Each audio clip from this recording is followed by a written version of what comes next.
Et passons à notre envoyé spécial à Sharm el-Sheikh pour la couverture de la 4e édition du Forum mondial de la jeunesse qui se tient sous les auspices du président Abdel Fattah el-Sisi, notre envoyé spécial Noha Alaa.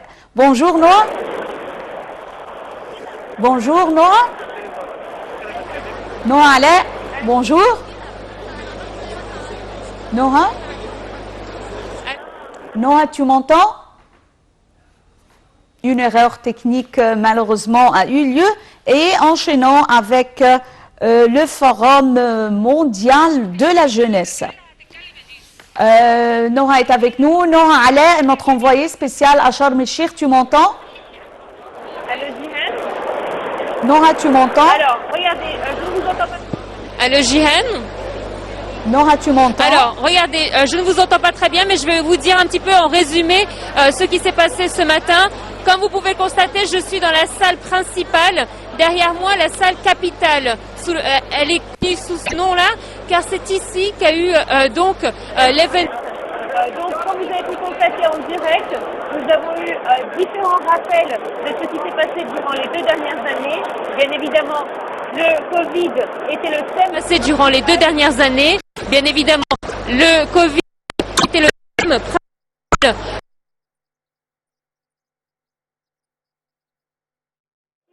Aussi chaotiques ont été vécus et les gens ont survécu. Donc aujourd'hui, clairement, cette 4e édition est là pour donner des solutions de vie meilleures, que ce soit sous le Covid ou en dehors du Covid. Et vous avez pu voir, tous les jeunes qui étaient présents étaient enthousiastes à l'idée de participer. Alors vous êtes certainement étonnés que je porte mon masque pendant mon direct.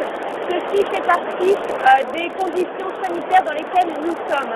Il est interdit d'enlever son masque, mis à part pour manger ou boire, mais sinon il est formellement interdit d'enlever son masque.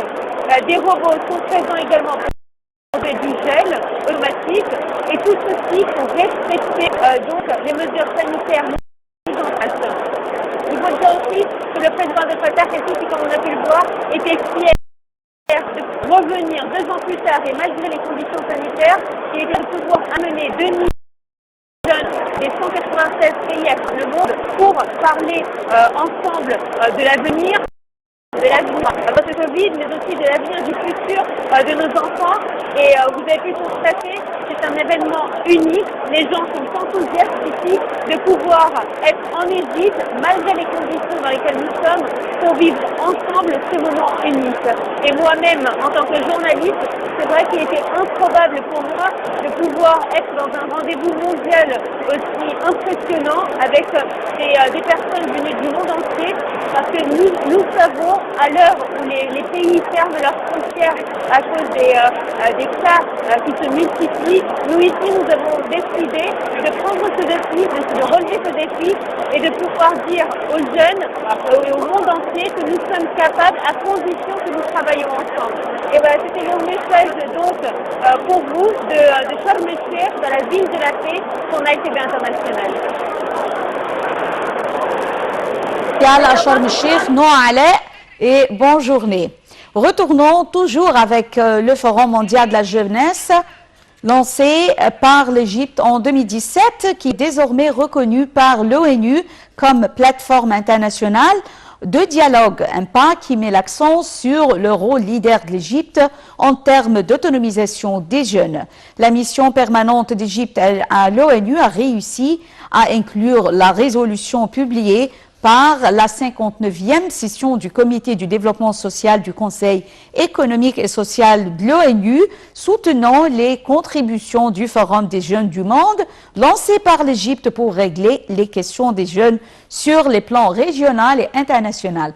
Mesdames et messieurs, c'est ainsi que nous arrivons à la fin de cette couverture de la 4e édition du Forum de la jeunesse à Sharm el-Sheikh, tenu sous les auspices du président Abdel Fattah el-Sisi, mais la retransmission en direct se poursuit toujours sur Nile TV International. Merci et au revoir.